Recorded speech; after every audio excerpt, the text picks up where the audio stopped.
Today's Food Bank Volunteer Program Maturity Workshop. That is a mouthful, but it will be a great session today. We're going to be diving into the core framework, really, that makes up a successful volunteering program. And I'm absolutely delighted that you've all been able to join us. We've specifically reached out to organizations in the food bank sector. We know that service demand for your particular sector is going through the roof at the moment, and volunteers play such a crucial role in service delivery and making everything tick. So first of all, kudos for everybody turning up today and wanting to explore how they can make improvements to their program. This is going to be very much a workshop. It's answering a series of questions to benchmark to see how you're doing against peers, and at the end of it, hopefully highlight some areas that you can improve in. There is no sales pitch here, there's no product demos.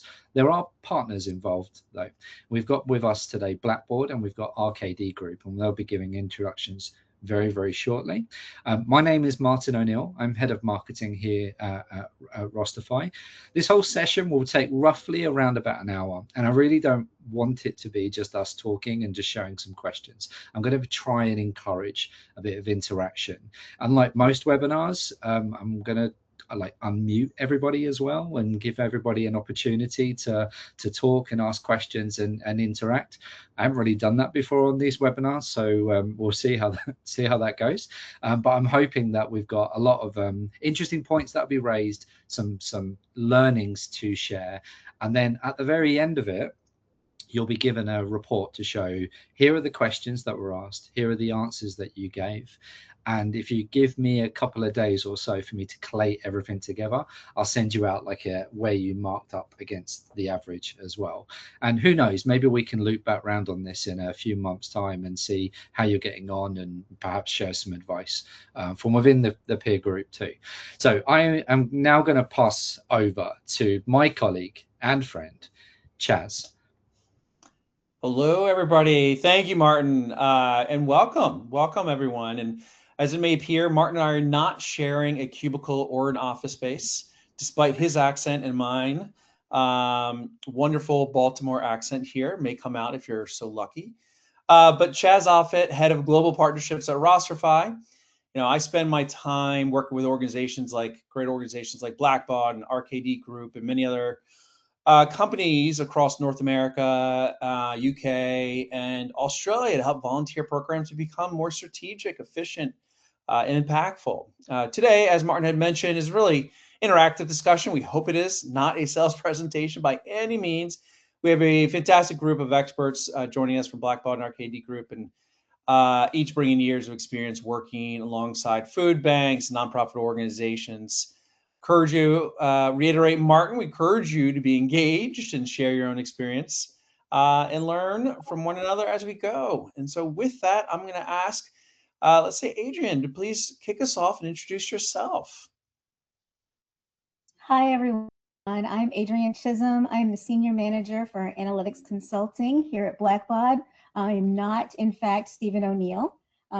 I've been at Blackbaud for 29 years, 28, 29 years, something like that. I manage all of the strategic consultants for benchmarking, for giving insights, so modeling and strategic fundraising, and also fundraiser performance management. I am so excited to be here with you today. Volunteers are the bedrock of any nonprofit. So I am here, and Blackbaud is here, here to you about volunteers, and so excited. Fantastic. Thank you, Andrew. It's great to have you. Eddie, can I turn it over to yourself? Yeah, absolutely. Hey, everyone. My name is Eddie Camus, Senior Vice President at RKD Group, and I work closely with our food bank partners. Just a quick little bit about RKD. We're North America's leading strategic marketing partner to nonprofits.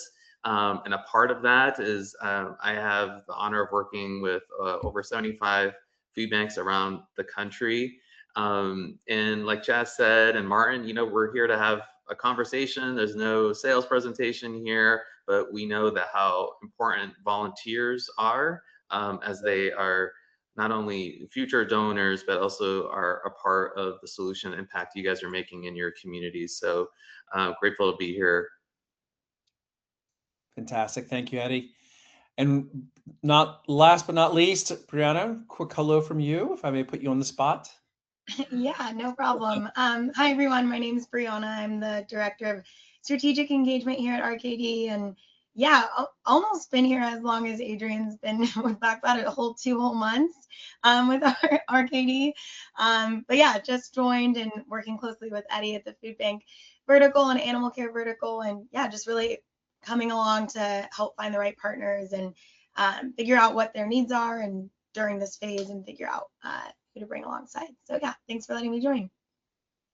Fantastic, thank you. I think now back to you, Martin. Oops, you're muted, buddy.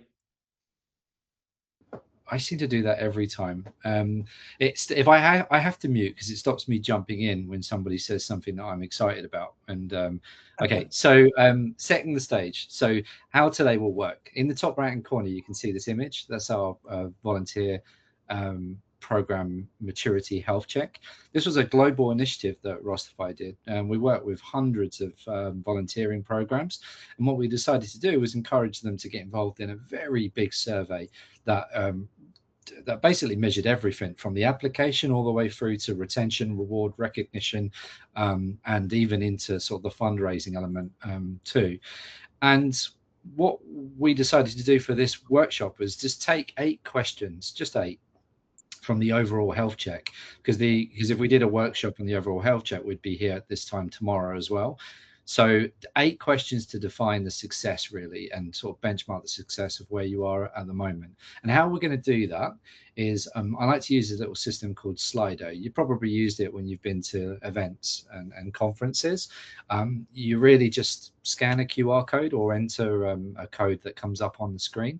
I would advise you to have a phone with you if you can scan your screen to do that, or if you're lucky enough to have a second monitor next to you and you just want to go into Slido and drop that code in, you'll be able to do that too. But that's how today will work. That Slido will appear, you'll answer the question. I'm going to ask you to be as honest as possible, because I know that you're all incredibly proud of the programs that you do and you're incredibly enthusiastic, but there's always room for improvement. And to the best of your knowledge, a lot of the questions will feel like a grading. It will be like 1, everything is on fire and terrible, all the way to the end, which will be everything is magnificent and we couldn't improve a single thing. We know that you're never going to be one or the other. You're going to be probably most of the time somewhere in the middle, but answer it honestly, and that gives you your benchmark really. In terms of privacy, no one will be able to see the answers that you give unless you want to share them, unless you want to drop a note and say how you're getting on with a particular thing. You will get obviously a summary afterwards, but your specific answers will be just to yourself. There will be an overall average that I'll be able to share a little bit later. And like I said at the start, really, please interact. We're here to talk to you and share insights, and I would love to hear from you too on things that are working for you. So that's how it's going to work. Let's jump into the very first section. So we've got 8 questions coming up, 2 questions at a time. The first talking point, we're just going to dive straight in about strategy. I'm going to hand over to Chaz very quickly. I'm hoping we'll interact with our partners on this. Thank you, Martin. All right, first up, how important is volunteering in the overall strategy? One thing we've heard consistently in conversations with food banks is that no one questions the importance of volunteers, right? We all know it, especially we're here today. The challenge is that volunteer management often isn't treated as a strategic function until something breaks, whether that's a staffing shortage or inability to scale, peak demand, difficulty demonstrating impact to leadership. The organizations that seem to be getting ahead are the ones that are bringing volunteer leaders in broader conversations, organizational planning instead of treating volunteers as a standalone program. And I'm curious, and just a thumbs up, thumbs down, does this resonate with you on the call today? Kind of a softball start here a little bit, but there is a chat function as well. There is. I got some captions. All right. I got some thumbs. I got lots of thumbs up. Great. All right. Fantastic. Okay. Excellent. That is the part 1 in starting and thinking through. And now we have 2 questions that we're going to go ahead and use Slido. And if Martin, I think you're there, but yeah, I am. I'm going to jump in. Yeah, I'm going to jump in with this first one to explain how it Okay. works. Like I said, Please do. scan with your phone the QR code that's on there. You'll jump straight to this question. Drop me a note in here if you're having any troubles accessing it. I've tested it like 1,000 times this week, and I'm sure that it works, but there will always be something that comes up. But if you want to just type slido.com into your browser and then type in that number 1604878, you can do that as a different way to do it. But so here is the first question. How integrated is volunteering into your organization's high-level leadership and risk frameworks? This is in the overall health check, the bigger thing that I showed you at the start. This was stage 1 under leadership and culture. If some of these answers or questions look quite long and clunky, it's because I have literally just copied it and pasted it from the health check that we've got into this. And I've done that deliberately by design because I do want like a standardization of your answers over on the overall health check as well, just in case we go broader on this at some point with the same group. So here we go. Right, straight away we've got people filling this in. So volunteer records and risk are maintained digitally. Leaders actively promote a volunteering culture. You can see that there's a range of answers in here, and it will read a bit like what I said before. 1, nothing gets done all the way to sort of 5 or 6, which is like everything is absolutely perfect. So I'm going to give a couple of thank you everybody for contributing towards this as we go. Okay.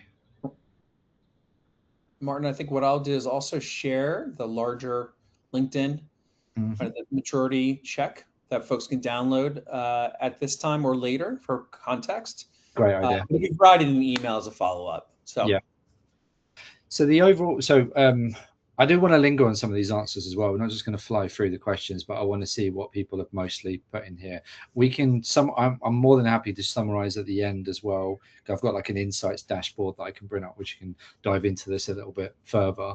But for a majority of people that are on the call, they've said that volunteer records and risks are maintained digitally. Leaders actively promote a volunteering culture.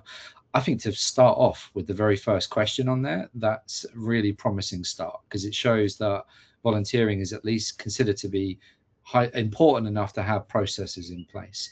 Chaz, is there any takeaways or any from our partners as well from any of these questions that have been answered or any views we've got on there? I think I'm going to turn it over to the team, and please speak up if there's anything jumps out.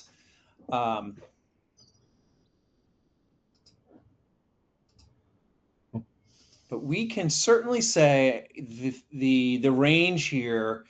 I think the digital transformation at any organization varies greatly, and so where that digital literacy and a lot of digital words, but as far as thinking through that, every organization, every sector does have its pros and cons or its challenges and strengths.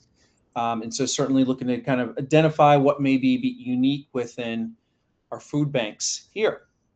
So where most people have answered sits about in the middle of the spectrum, and I think we'll be able to share what does it take to push the higher end of that and be a lot more strategically aligned across your organization. So it shows that there are room for growth there.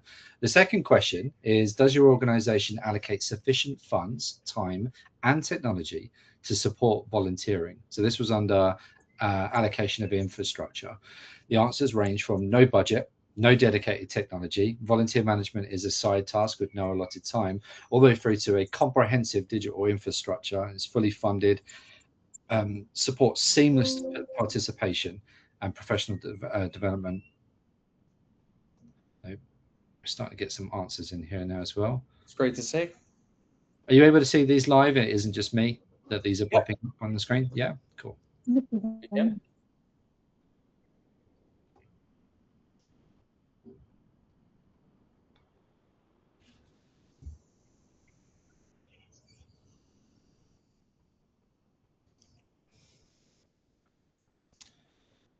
Yeah, and what's interesting is that there's no overall standout option that people are picking. It is fairly split between a few things. And as this begins to form, your answers begin to tell a story of the entire program. So as we go through these stages 1 to 4, the output of it, I'm sure you'll find interesting, because it will tell you where the weak points are in your program, and it will also be able to show you like the average in the room and the peers. Where are you sort of falling behind or pushing, pioneering ahead in terms of the average as well. You know, I find, I mean, the questions, I'm sure we could spend a whole session on individual questions being asked here, with the notion of like basic funding. What does basic funding mean? Well, it can mean a lot of things, a lot of different people. Houston Food Bank with 90,000 volunteers versus the Blue Ridge Food Bank with a much smaller number of volunteers. So basic funding is very relative, but again, trying to get that aggregate and kind of the sense across the team here. Neck and neck too. Wow. I would be curious. Oh, sorry. I would be curious, as part of the volunteer program, is if volunteers are also looked at as donors, right? So like, is there kind of an introduction where you do the tour and even at the end ask them for a donation, or are organizations approached to be, you know, to have their employees volunteer? Like on here in Charleston, we have like a volunteer day, like organizations send their employees out into the community. So if it's something like that, or if volunteers are kept kind of, they're just volunteers, we're not going to ever ask them for money. Yeah, often they are siloed. Fundraising looks after one, and volunteering has got the other, and it's such a missed opportunity. In fact, we presented at the Engaged Networks conference in London only recently, talking about exactly this subject, turning doers into donors. And you brought up a really good point there, because if you have them separately, if you don't have the digital infrastructure in place to connect the dots between those that are hugely supportive of your organization and might not be donating to, then that is you're missing out, I think, there. I've got let me just check on here. I think I've got somebody raise their hand to talk. At least that's the symbol that's come up. Adriana, did you want to? Yeah, hi, can you hear me? Yeah, thank you very much. Do you know what? I didn't even know if that button would actually work. I've not actually activated that before. Yeah, I wasn't sure either, but I'm glad that it does. Crystal clear. So, hi, I'm Adriana with Food Bank of the Rockies, particularly on the Western Slope branch. So it's interesting how you bring up the volunteers to donors pipeline. We're in a little bit of a unique situation as far as our food banks go, but about 40% of our volunteer base on the Western Slope are actually donors, and they're not just donors, but they're sustaining, repeating donors. And another thing that we've been doing, because volunteers are also donors of time, and in Colorado, the employee valuation per hour for a person is $37 per hour. And so what I've been doing is having a shift match to where you can provide 111 meals with 1 hour of volunteer time donated, but you can double that impact with a $37 donation. And we're going to be launching a much bigger campaign during Hunger Action Month to further that and really put it out there. You know, I love that. I really do. And you know, something else I've seen another organization do, which I really love, is if somebody cancels a shift, they've done that exact calculation, Adriana, that you've just done on the value, the $34, and it said in the cancellation email that comes up, if you can't do the 3 hours you're allotted for, could you donate X amount? That would have covered, and then it would say you could feed X amount of people with that, or the value of your shift is X. So it's a little bit tough to swallow at first, because you have that guilt trip of these people offer so much time and support our cause so wholeheartedly. How can I ask for money and time from them? But it's remarkable how many actually do. For you to say that 40% of your donors, I think that's huge. I think you're probably an outlier there. I think we could probably all get some advice from you in terms of engagement. Yeah, I mean, even because we have 3 separate distribution centers, and the Western Slope one has a particularly high ratio of volunteers who are also sustaining donors. But I'm definitely going to borrow that idea of putting the shift cancellations in there, because that is fantastic. In the interest of moving along, and I love the interaction, I'm really pleased that you managed to get the button to work and we're all talking. But I'm going to move on to the next talking point, which Chaz is going to front up at the moment. All right. I feel like a game show host here. Part 2, what have you done to improve the volunteer application process? We know that's sort of the cornerstone, sort of getting started. One thing we've heard from organizations, regardless of size, is the volunteer expectations have changed. Imagine that donor expectations would change, right? Well, there's younger generations who are more engaged through volunteering, potentially over giving. And so people are expecting signing up a volunteer to feel as easy as opening a bank account, right? Or ordering something online. Yet so many application processes are still manual. It requires several back and forth touch points before someone can actually get started. And as you think through that, I'm curious, and I say this collectively, we're curious, what have you done to simplify or improve that application process? What has had the biggest impact? A little open-ended there. I'm putting everybody on the spot. I'm just going to throw something in nice and early, which is, do you even measure it? Like, there are plenty of organizations that actually don't measure the attrition rate at all, or the number of applicants they get versus the number of people that actually start shifts. Everything starts with that straight away, like data, understanding what is going into your pipe. With my marketing and sales hat on, I live and breathe that world. Like, everything to me is about numbers, and numbers in and numbers out. And for volunteering, although the nonprofit sector obviously doesn't quite work the way that my brain works, it's still the concept of how many people you're directing to your website to get them to sign up for a form and then to be actually actively engaged with you. That's your attrition rate. So without you monitoring that, or even knowing the number of applicants versus starters, you can't improve what you don't know. So yeah. Absolutely. All right, Martin, I think we're ready. Right, let's go into this first question on here then. So, how efficient is the transition from applied to ready to volunteer? This is under stage 2, seamless entry. I think they say seamless entry is because of that thing that Chaz just brought up there. You want to remove friction. You don't want. I think people will live very busy lives, and they don't want anything that could potentially distract them from completing that form or going all the way through the process. So let's fill out some of these questions, shall we, on the screen? Let's have a look.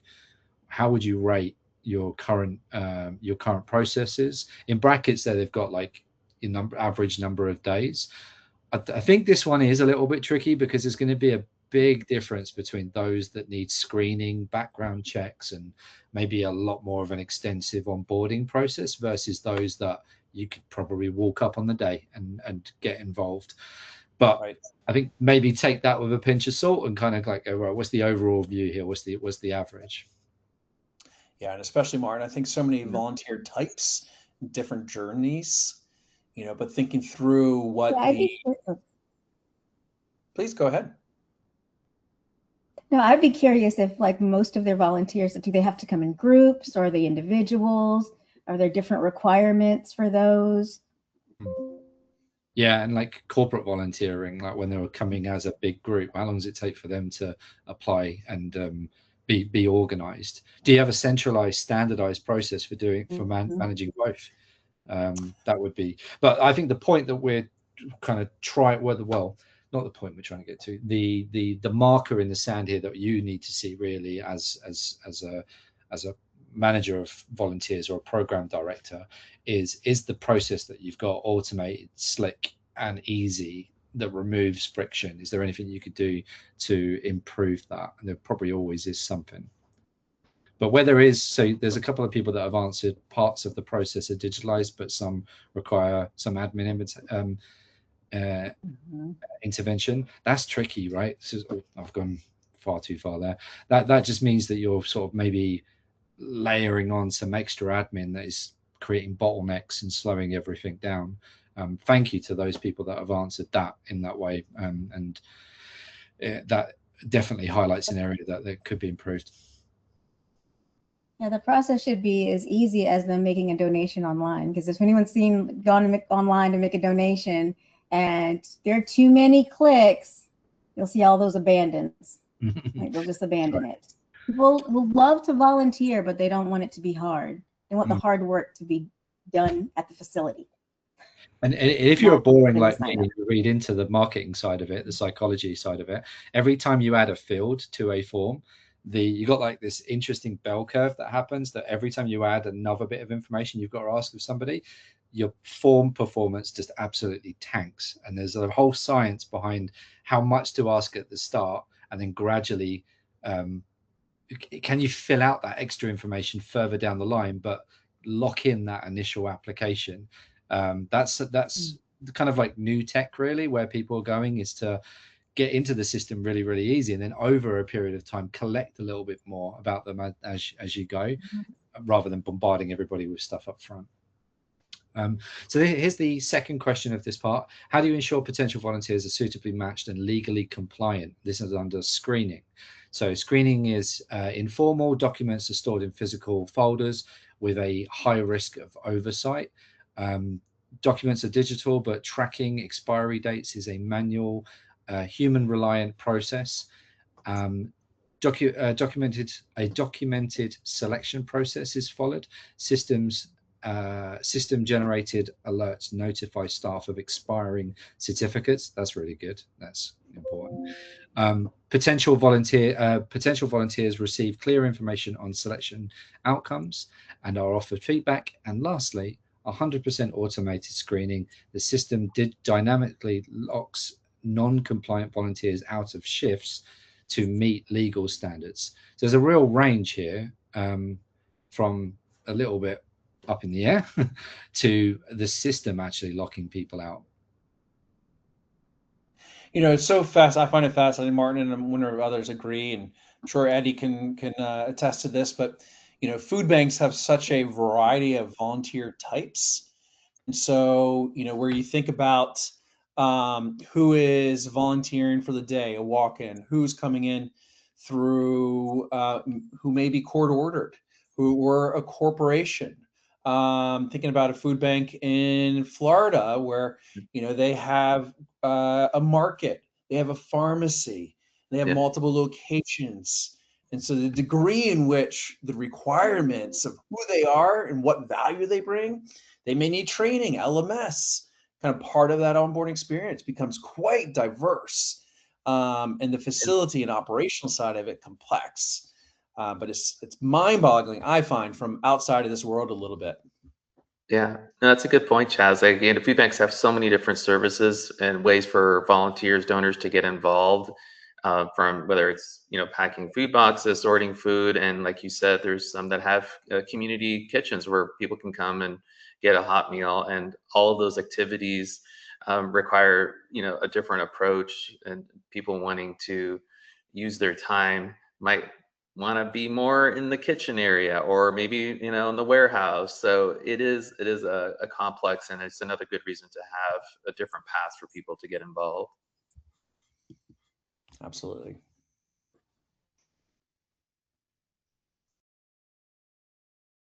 All right. Okay. See you, Chaz. All right.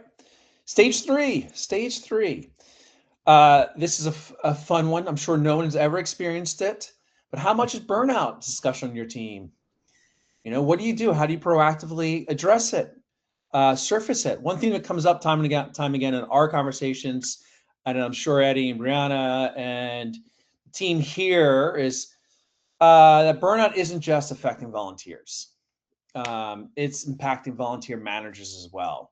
Organizations are asked to serve more people with the same amount of resources if they're fortunate. Often fewer, right? Administrative work can quickly become overwhelming, of course. If that resonates with you, does it resonate with you? Maybe a thumbs up.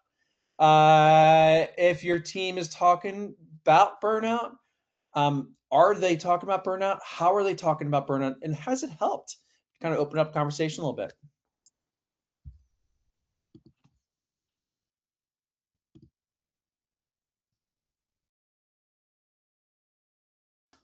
How about that? Was 2 questions and 1 request. I understand. I recognize that.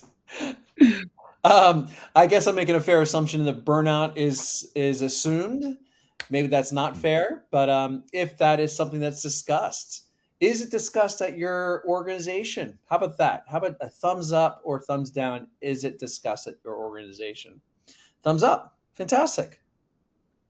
I'm quite one thing I've wondered about that. Lots of thumbs up. Is that within your team or is that within the larger organization? That's a little open-ended, I know. We can take that offline as well. You with your second question. Really dig into that, because as a manager and as a a thoughtful, everyone's mission-oriented team, I hope it's front and center. As an executive level, is that being widely discussed and responded to as a organization? That's harder.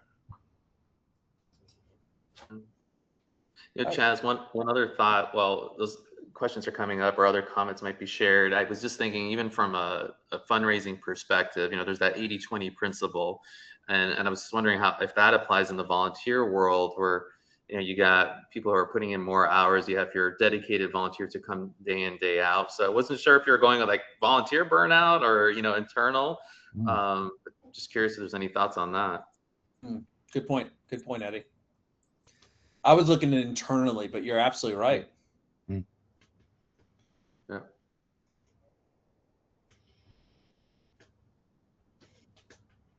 Eddie, have you worked with any organizations that have addressed volunteer burnout? I hadn't thought about that myself, if I'm being honest, but that's an interesting viewpoint. Yeah, I mean, I would love to hear from others too, but it's like they're filling the pipeline, right? So there's constant like trying to recruit new volunteers, especially companies obviously are a quick way to get volume in. But even sometimes those company partnerships might shift into a different charity. Some rotate annually in terms of where their employees are going to be focusing in on a specific nonprofit sector. But food banks have always had a benefit of having an army of volunteers. It's just a great cause to get around. So, but yeah, I think a pipeline is definitely needed to offset any burnout. Yeah, without doubt. So here's the next question. Everybody's jumped straight into it, which means everyone's comfortable with the system so far, which is good. So how efficiently does the system manage? When it says the system, I guess this is worded as if you have a volunteer management system or the processes in place or software. But how efficiently does the system manage large-scale or multi-layered rostering needs? This ranges from volunteers can sign up to shifts online, but admins must approve every booking. That's interesting. And then there's a basic scheduling. I guess this depends on your needs, right? If you're a small food bank with just a couple of different types of shifts and they're relatively the structure of those are relatively the same. We need some people for a couple of days each week, and it's the same thing that rotates. Maybe basic scheduling is what you need. I think when you start to look at roles, when you start to look at, right, we need truck drivers, forklift truck drivers, we need people that have been screened, or we need people that are free on particular days, and then it starts to get a little bit more complex, and then you need a system obviously in the background to make sure that you can effectively manage that complexity. So some operate on automated waiting lists there and checkpoints, so that's quite useful. Waiting lists for, say, corporate volunteering, if you want to offset some roles specifically for a corporate partner that you've got, and what you don't want is the admin team accidentally allocating them to eager volunteers, and then what do I do about those shifts? So you can quite easily see how that can spiral into a level of complexity. Cool. Okay, so the overriding one seems to be basic self-scheduling. So volunteers can book and manage their own shifts via the portal, and that's neat. What I like about that is you're putting the control of it into the hands of the volunteer, and that matches what the modern volunteer expects nowadays. Expects to have full control over their experience with you, expects to be able to log on and see a portal and see shifts and be able to manage their booking, maybe even cancel their booking just from that system rather than sending emails or doing calls. But there is, like I said, there's a range to this, and I think that sits somewhere in the middle. Okay, second question. How much control do volunteers, I feel like I've repeated myself here because that's what I've just said. How much control do volunteers have of managing their own schedules and their own personal data? So do your volunteers have no visibility of shifts, and they are auto assigned and must call or email to make any changes? That's like one end of it, all the way through to full service agencies. Volunteers manage their entire life cycle via maybe a mobile app or a scheduling tool, QR codes, tracking their progress. So one ranges from a bit of a email tennis, really, to work out what's going on, to a full service portal. You know, it's also interesting, Martin, I think as we look at the, increased digital ease, but we also know much of the volunteer population, as much as donor population, are older generations. And so where do we meet in the middle as far as serving the younger generation, maybe a digital savvy generation, while retaining and engaging in that personal connection? I mean, that's a struggle we all have on a day-to-day. And I think even more so as that crossover from doer to donor, where it's the volunteer who is volunteering and expecting that experience, but not seeing it and giving. And so it really puts a force on the organization and drive to organizations to respond accordingly to meet the needs of individual audience members. And that's tough. I've got a little story to tell on that one. I recently volunteered in Lancaster, Pennsylvania, out in the beautiful rolling farm hills there, and there's an Amish food bank called Blessings of Hope, and the Amish, not known for their use of technology, have come up with some intuitive ways of booking volunteers in and out of shifts for their older volunteers that are used to certain ways of life, let's put it that way. They basically printed off a little QR code and put it as like a credit card size thing that goes in their purse. And when they log in, so they have a digital profile, they have a digital identity and a digital, a trackable to everything within that food bank system. But for that individual, that sweet old lady that turns up to volunteer, she pulls out a card QR code that scans on the little machine, and then she goes and does her shift. But she never interacts with the tech. But behind the scenes, they know everything. They know how many hours that she does. They know how long she's been volunteering there. And that, I think that's a lovely where tech meets the expectations of your community, and they're not pushing against each other, and they've handled it in a really smart way there. But yeah, I thought that was really, really sweet. Something I liked a lot too. Okay, so the last stage of this, stage 4, Chaz, over to you. Sure. Stage 4. How is your organization managing the push and pull of increased demand for service delivery and resource availability? Almost every conversation we've had over the past year at Rosterfy has included some version of the same challenge. Demand for services continues to increase, but staffing, budget, volunteer availability aren't necessarily keeping pace. It's forcing organizations, of course, to think differently about where they invest their time and resources.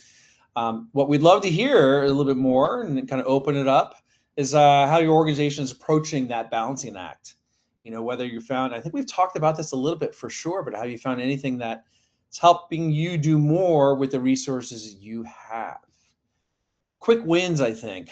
I think that's ultimately where part 4 is. Any input, any thoughts along those lines? Your volunteers and your donors are expecting you to grow, right? They're expecting to see the innovation, especially if they're a donor. And they want to see how you're expanding, if you're expanding, and your new programs and all of those things. So I can definitely understand the pressure on an organization because nonprofit food banks specifically are big but to do more with less, right? So more services to more people with less people to give them, your volunteers become even more important. And I would be very interested to hear how you all do it. Eddie, I think maybe put you on the spot here, but I'm wondering if there's any conversations you've had recently around along these lines, as far as kind of doing more with less. I mean, of course, SNAP being a big part of first half of this year, SNAP benefits, which has just increased demand. Have anything stand out in your mind, in your experience? Yeah, no, I think a lot of our food banks listening in right now, what they coming out of the government shutdown last year, it got a lot of people involved, not just financially, but people were generally looking to help, right? There's like that old principle, people like helping people, and volunteering is one of those ways. And I think to kind of help maintain, just like a sustainer, a monthly donor, volunteering as well, staying engaged.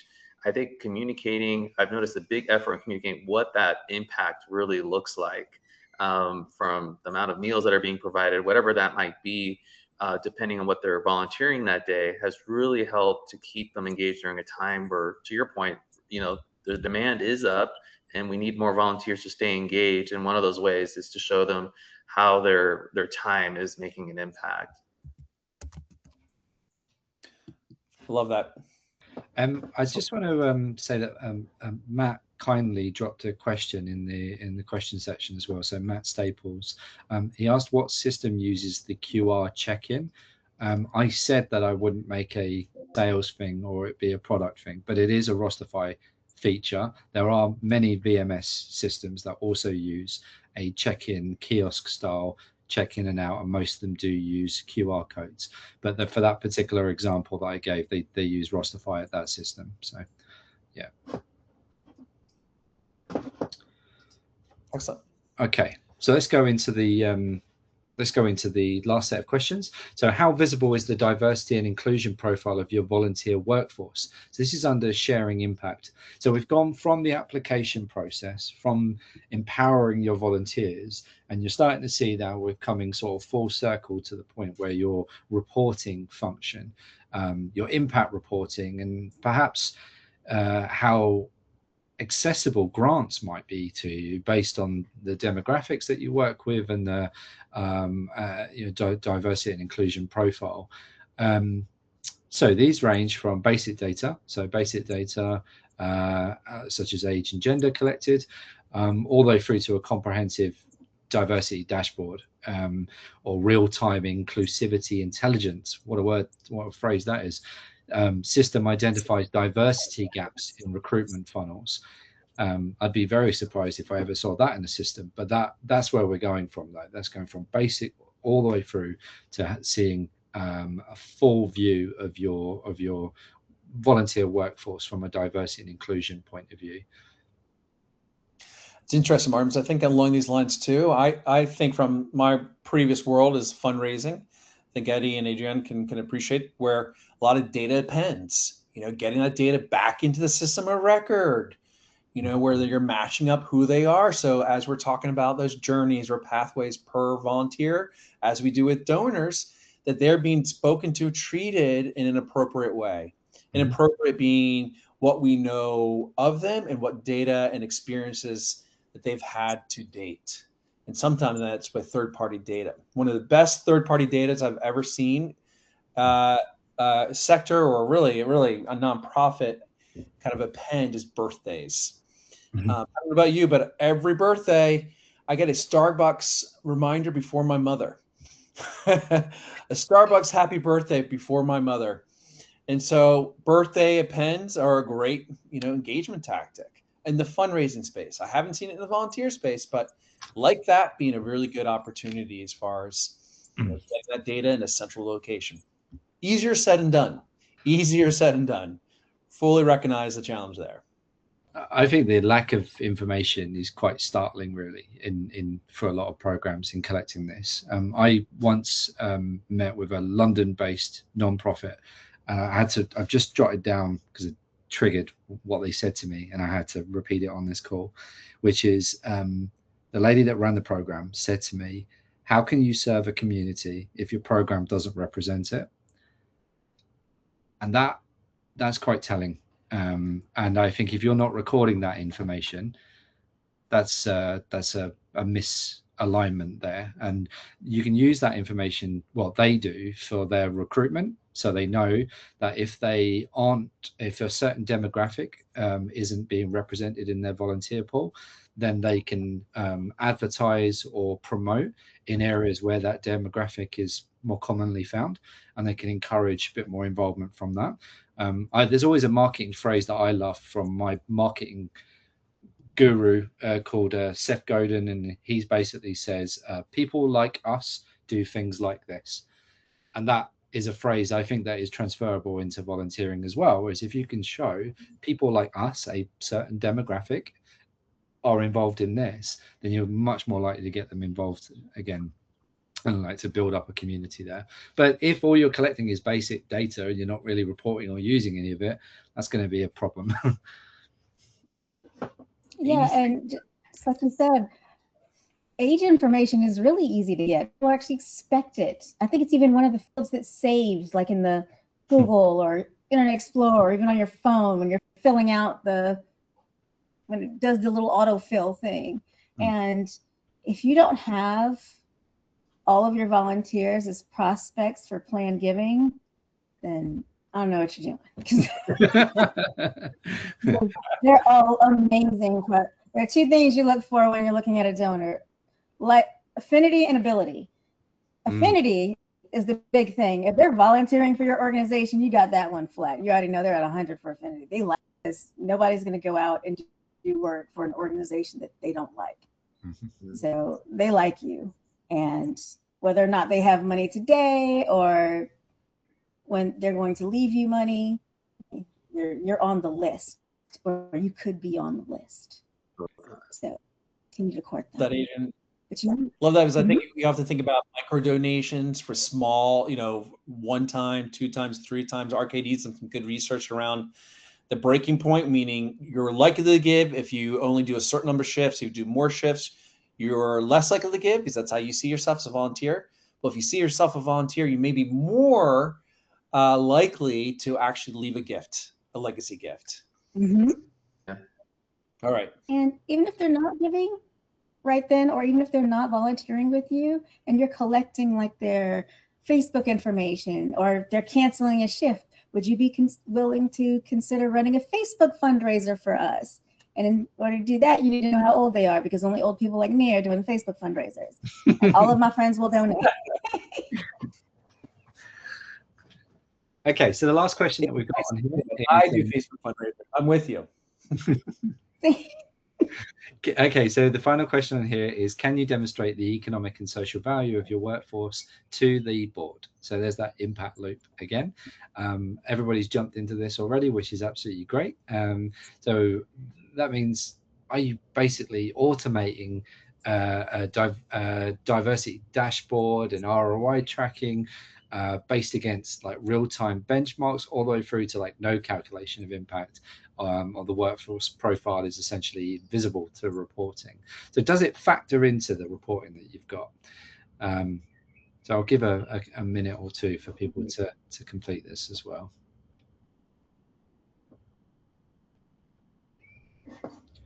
And I feel like now is probably a good time for me to say as well that don't feel bad if you're not picking like the super awesome option for every single one of these questions, because nobody should be, really. There'll always be room for improvement. And I realized, like, while I'm going through this, if I was personally going through it myself, I'd be a little bit like, maybe it's the competitive nature of me, but I'd be a bit like, it's such a shame that I can't put like awesome all the way through. There is always going to be room for improvement with this, and your peers, I mean, even just going through this now with the people that we've got that have thankfully joined us today, you can see that no standout option is winning every single time, like the top end of it. We're mostly in that middle bit, which gives me a lot of cause for optimism, because there's some great organizations on this call, and it shows that even with brilliant charities, non-profits, and food banks, there's still room to grow. There's still room to develop into. Okay, so I think that we've got to call it on that unless there's any more. But manual diversity, equality, and inclusion, and our calculations are done once a year for the annual report.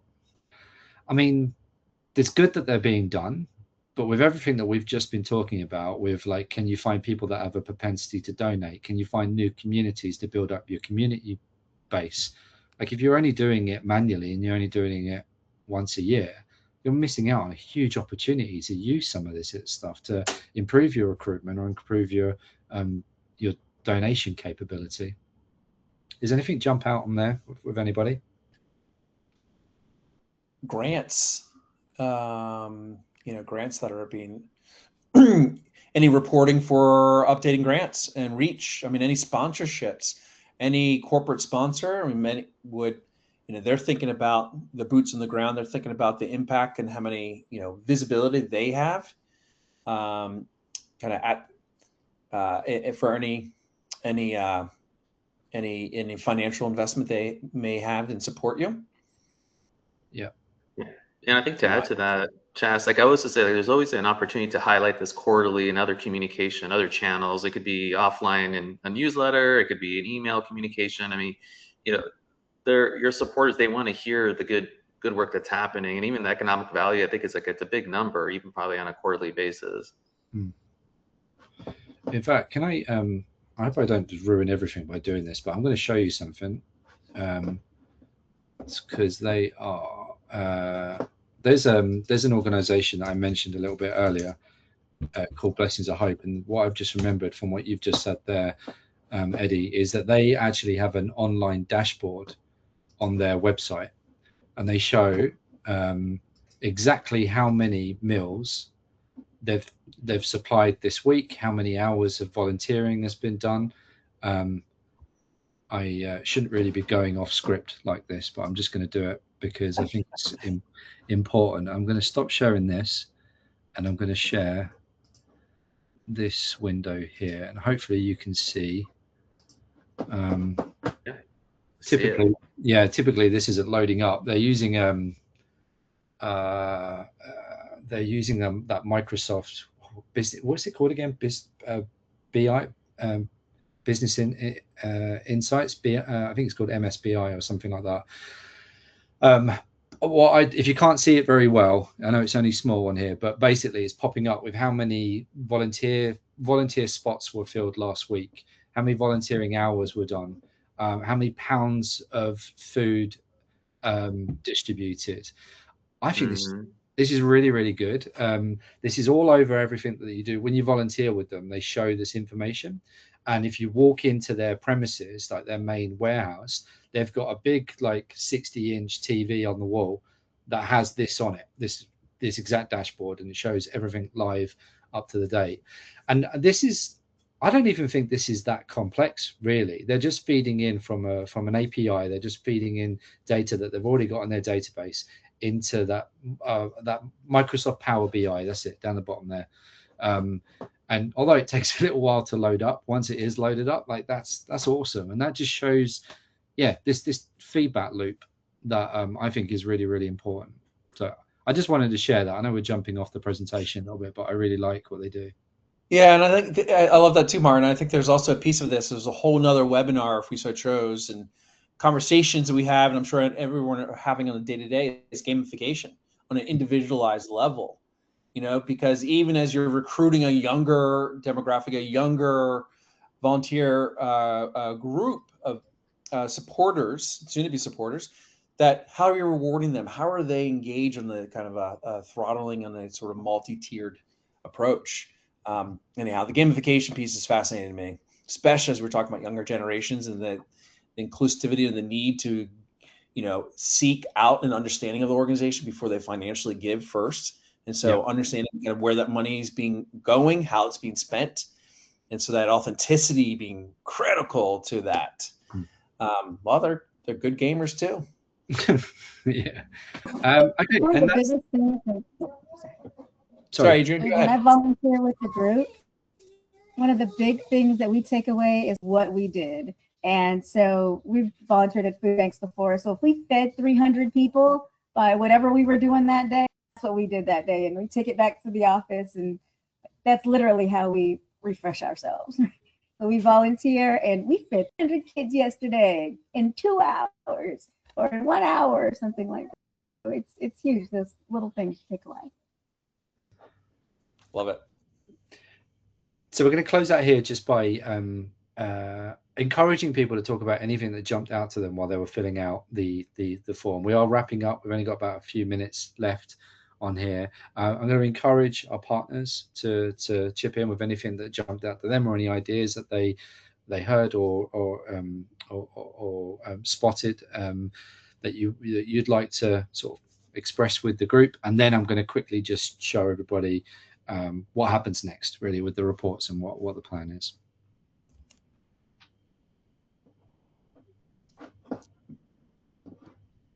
Martin, I think you can take it away if there's nothing else. Yeah. Cool. Okay. Is this working? There we go.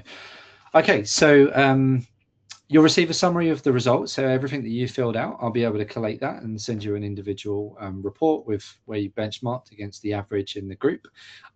We are going to plan to bring everybody back together maybe towards the end of the year. We're going to share some insights as to how to maybe reach those next steps that you are maybe aiming for now that you've seen the kind of full range. Hopefully you might be able to join us later in the year, but maybe we'll do an even larger event than this, with incorporating a bit more from the health check as well, and I'll hope to invite a couple of guests that we've got as well, other partners that we work with, such as Blackbaud and RKD. If they could come back, that would be awesome. And then I'm going to follow up with an email, and it will have the contact information from both Blackbaud and RKD. If you did want to reach out to either one of them to discuss what your plans are around your strategy and how you wanted to improve your program, not just for this year, but for the many years to follow too.